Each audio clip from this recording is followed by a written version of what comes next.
तो hi guys, welcome back to my YouTube channel. तो आज हम जिस टॉपिक के बारे में बात कर रहे हैं that topic is about Nag पंचमी। सो आने वाली 21 तारीख को, जैसे हम सबको पता है, नाग पंचमी है। और नाग पंचमी एक बहुत ज़्यादा इंपॉर्टेंट फेस्टिवल आप बोल सकते हैं according to our culture, because यहाँ पर जो सर्प की जो एनर्जी है, सांप को एक बहुत बड़ी इंपॉर्टेंस दी गई है हमारे कल्चर में। तो सांप को रिप्रेजेंट करता है राहु और केतु हमारे हॉरोस्कोप में। और आप कुंडली में 90% जो प्रॉब्लम्स पाएंगे कि राहु और केतु की वजह से कुंडली में प्रॉब्लम्स होती है, बिकॉज राहु और केतु आपके पास्ट और आपके फ्यूचर की एनर्जीज कैरी करते हैं। राहु जो होता है वो आपके फ्यूचर को डिनोट करते हैं और जो केतु है वो आपके पास्ट को रिप्रेजेंट करते हैं।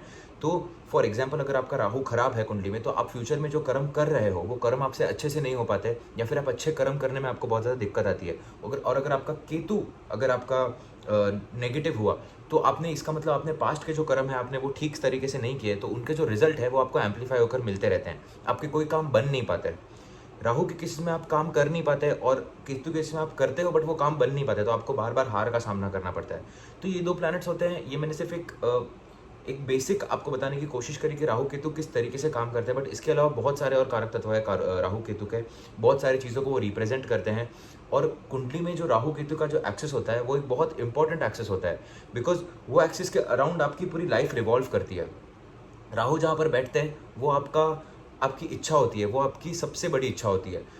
फॉर एग्जाम्पल, किसी का राहु अगर पंचम भाव में बैठ गया तो उसकी फेम पाने की बहुत ज़्यादा इच्छा होगी, फेमस होने की बहुत ज़्यादा इच्छा होगी। उसकी रिलेशनशिप्स के अंदर उसका बहुत ज़्यादा इंटेंसिटी होगी कि उसको रिलेशनशिप मेंटेन करना बहुत ज़्यादा पसंद होगा। उसी तरीके से केतु जहाँ पर बैठते हैं वो चीज़ें इंसान को छोड़नी पड़ती है लाइफ में।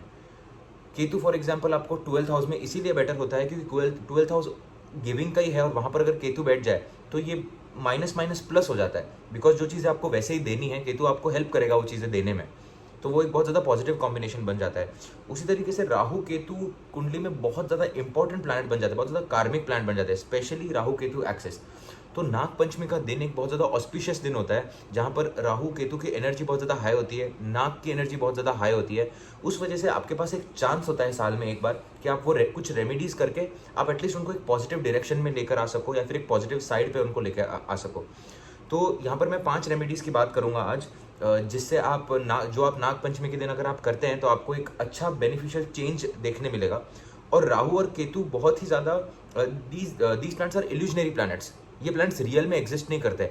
मैंने अपने पिछले वीनस के वीडियो में भी और एक दो वीडियोस में मैंने बात करी है कि राहु केतु की स्टोरी की, कि राहु केतु का फॉर्मेशन किस तरीके से था, स्वर भानु की जो स्टोरी है। तो आप वो वीडियोस देख सकते हैं, तो आपको रियलाइज होगा, आपको एक आइडिया आएगा कि राहु और केतु जो है वो एक एनर्जी है। आप उसको जुपिटर जैसे या सैटर्न जैसे एक प्लैनेट नहीं ले सकते, वो एक इल्यूजनरी एनर्जी है। और illusions are always more harmful than the real things. इंसान अपने थॉट्स की वजह से ज़्यादा परेशान रहता है लाइफ में, रादर की रियलिटी की वजह से वो अपने थॉट्स में ही डूबा हुआ रहता है। जो थॉट्स का जो कॉन्सेप्ट है वो राहु केतु है, आप इस तरीके से समझ सकते हैं। तो राहु केतु को सही करना हॉरोस्कोप में बहुत ज़्यादा इंपॉर्टेंट हो जाता है। यहाँ पर फर्स्ट जो रेमेडी है, इसका मंत्र को आपको उच्चार करना है नाग पंचमी के दिन 108 × 100 बार, मतलब आपको 108 की 100 माला करनी है।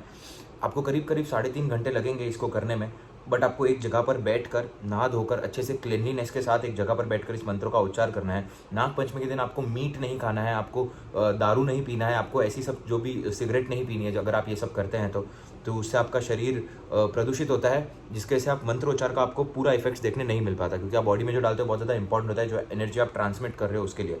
तो जो मंत्र जिसकी मैं बात कर रहा हूँ वो है ओम भुजंगेशाय विद्महे सर्पराजाय धीमहि तन्नो नागः प्रचोदयात्। तो इस मंत्र का आपको उच्चार करना है, 108 की 100 माला आपको करनी है। ये हो गई आपकी फर्स्ट रेमेडी। ये बेसिक रेमेडी है जो सबके लिए है। ये रेमेडी करने से आपके राहु केतु का जो प्रभाव है वो आपको एक शांत होता हुआ थोड़ा दिखेगा और आपके काम बनने शुरू हो जाएंगे।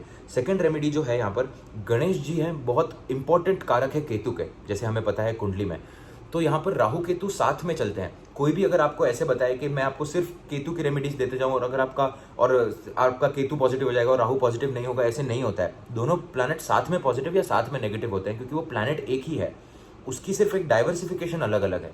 तो केतु देव के लिए जो रेमेडी आप कर सकते हैं जिससे राहु भी आपके पॉजिटिव होंगे, तो आपको 21 बूंदी के लड्डू लेने हैं और जाकर वो आपको गणपति बप्पा को चढ़ाने हैं दुर्वा के साथ और प्रॉपर पूजा पाठ के साथ, जो एक बेसिक पूजा हम करते हैं भगवान की।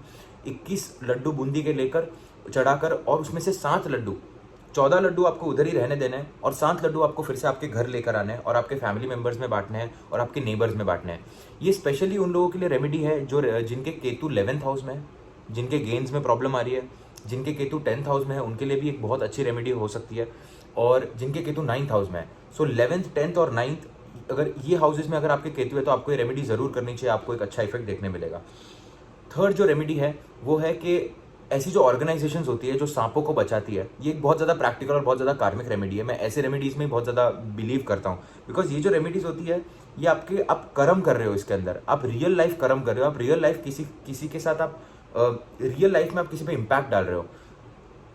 बाकी जो रेमेडीज़ होती हैं जो जिसकी मैं मंत्र उच्चार की बात कर रहा हूँ, जैसे एक मेडिटेशन की बात कर रहा हूँ, इसके अंदर आप सेल्फ अंदर से बहुत ज़्यादा चेंज करते हो खुद को। बट ये जो रेमेडीज होती है इसमें आप कर्म कर रहे हो, रियल कर्म, आपके वजह से किसी को फायदा हो रहा है। तो ये रेमेडीज मतलब मेरे दिल के बहुत ज़्यादा करीब होती है ऐसी रेमेडीज, बिकॉज इससे किसी की हेल्प भी हो रही है और आपको एक फील आती है कि आपने कुछ किया है। तो द थर्ड रेमेडी इज कुछ पैसा ले और कुछ चीज़ें ले जो सर्प को बचाने में काम आती है, और ऐसी कुछ NGOs और ऑर्गेनाइजेशन होती है वहाँ पर जाकर ये चीज़ें डोनेट करें। तो ये एक बहुत अच्छी रेमेडी होती है। ये स्पेशली ये रेमेडी उन लोगों के लिए जिनका राहु केतु एक्सेस 6th और 12th है। अगर आपका राहु 12th हाउस में है या फिर 6th हाउस में है तो आप ये रेमेडीज ज़रूर करें, क्योंकि आपके गिविंग का है, और अगर आप इसमें कुछ दे रहे हैं तो इसमें से राहु केतु की शांति एक बहुत अच्छा रेमेडी हो सकता है ये। So this is the third remedy. ये रेमेडीज हर कोई कर सकता है but specially for these people. So यहाँ पर नेक्स्ट रेमेडी है रिसाइट महामृत्युंजय मंत्र। 108 माला आपको करनी है महामृत्युंजय मंत्र की इस दिन पर। ये स्पेशली उन लोगों के लिए जिनका राहु केतु एक्सेस 8th और 2nd है। जिनका राहु या केतु 8th या 2nd हाउस में बैठे हैं, उन लोगों को एक लाइफ का कभी कभी रिस्क रहता है, सडन चीज़ें होने का रिस्क रहता है, और वो रिस्क से आपको फियरलेस बनाता है महामृत्युंजय मंत्र। और जैसे मैंने बताया कि एनर्जी बहुत ज़्यादा हाई होगी उस दिन नाग की, राहु और केतु की, तो इम्पैक्ट बहुत ज़्यादा होगा। तो यहाँ पर आपको ये रेमेडी करनी चाहिए। और सेकेंडली ये उन लोगों के लिए भी रेमेडी है जिनका राहु और Ketu are connected with Saturn. बहुत ज़्यादा हर्डल्स आ रहे हैं कुछ लोगों के प्रोफेशन में, चीज़ें बन नहीं पा रही, बहुत ज़्यादा सीक्रेसी है प्रोफेशन में जिसकी वजह से वो खुल नहीं पा रहे। ये जो भी चीज़ें हैं, और जिनको कोई बहुत हेल्थ इशू है, फॉर एग्जांपल किनको ऐसे इश्यूज़ हैं जो क्रॉनिक डिजीज़ है, जिनको जो डिजीज़ जा नहीं सकते, ऐसे लोगों को महामृत्युंजय मंत्र का पाठ करना चाहिए इस दिन पर 108 बार। बहुत ज़्यादा बेनिफिशियल होगा, स्पेशली राहु केतु 2nd और 8 वाले एक्सेस के लिए तो बहुत ज़्यादा बेनिफिशियल होगा। यहाँ महामृत्युंजय मंत्र का पाठ करते समय एक बात का खास ध्यान रखें, मैं पिछले सेक्शन में बता चुका हूँ कि आपको उस दिन मीट नहीं खाना है, आपको उस दिन दारू नहीं पीनी है। महामृत्युंजय मंत्र एक बहुत ज़्यादा इंटेंस मंत्र है। ये शिव जी का एक स्वरूप है जिसको रिप्रेजेंट करता है। अगर आप इसको प्रॉपरली अगर आप समझने जाएं तो ये आपको मृत्यु के भय को हटाता है, और मृत्यु का भय तभी हट सकता है जब आपके पास प्रॉब्लम्स ना हो या फिर आपके पास वो प्रॉब्लम से लड़ने की क्षमता हो। तो महामृत्युंजय मंत्र बहुत ज़्यादा इंटेंस मंत्र है, तो उस दिन आप कुछ गलत कार्य ना करें, इसका आपको स्पेशल ध्यान रखना चाहिए। और डिपेंड करता है कि किस बॉडी में, किस सोल में कितनी एनर्जी लेने की कैपेबिलिटी और कैपेसिटी है। तो जब आप महामृत्युंजय मंत्र करें, आप 1 माला करें, 2 माला करें, 3 माला करें, उस एनर्जी के साथ अगर आप कंफर्टेबल हैं तो आप कंटिन्यू करें। अगर आपको बॉडी में बहुत ज़्यादा चेंजेस या बहुत ज़्यादा प्रॉब्लम हो रहा है तो आप ब्रेक्स में इसको करें, और अगर आपको बिल्कुल ही नहीं जम पा रहा है तो आप इसको ना करें। तो डिपेंड करता है आपकी एनर्जी पे कि आप किस तरीके से उस चीज़ को परसीव कर रहे हैं। तो बहुत ज़्यादा इंपॉर्टेंट है ये चीज़ को ध्यान में रखना दिमाग में, अगर आप महामृत्युंजय मंत्र की रेमेडी कर रहे हैं तो।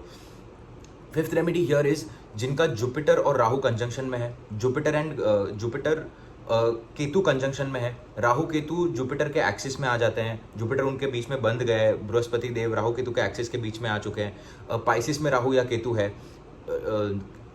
सैजिटेरियस में राहु या केतु है, ये रेमेडी उनके लिए है स्पेशली।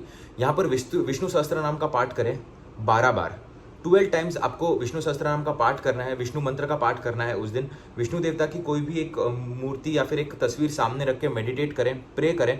इससे अगर आपके एजुकेशन में कोई भी हर्डल्स है वो हर्डल्स आपके दूर हो जाएंगे, आपको मानसिक कोई बीमारी है वो बीमारी दूर हो जाएगी, आपको नींद नहीं आती रात को, उसमें भी आपको बहुत ज़्यादा फर्क देखने मिलेगा।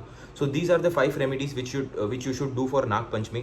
मैंने बेसिक चीज़ें कवर करने की कोशिश की कि राहु केतु के प्लेसमेंट के हिसाब से आपको क्या रेमेडी करनी चाहिए, बट जो 2 रेमेडीज आपको ज़रूर करनी चाहिए वो जो मैंने मंत्र बताया एक स्टार्टिंग में, वो मंत्र आपको रिसाइट करना चाहिए, ये हर एक को करनी चाहिए। और सेकेंडली डोनेशंस, ये भी हर एक को करना चाहिए। और बाकी रेमेडीज़ आप अपने हिसाब से कर सकते हैं कि जिसको जो एनर्जी जम रही है उसको उस हिसाब से।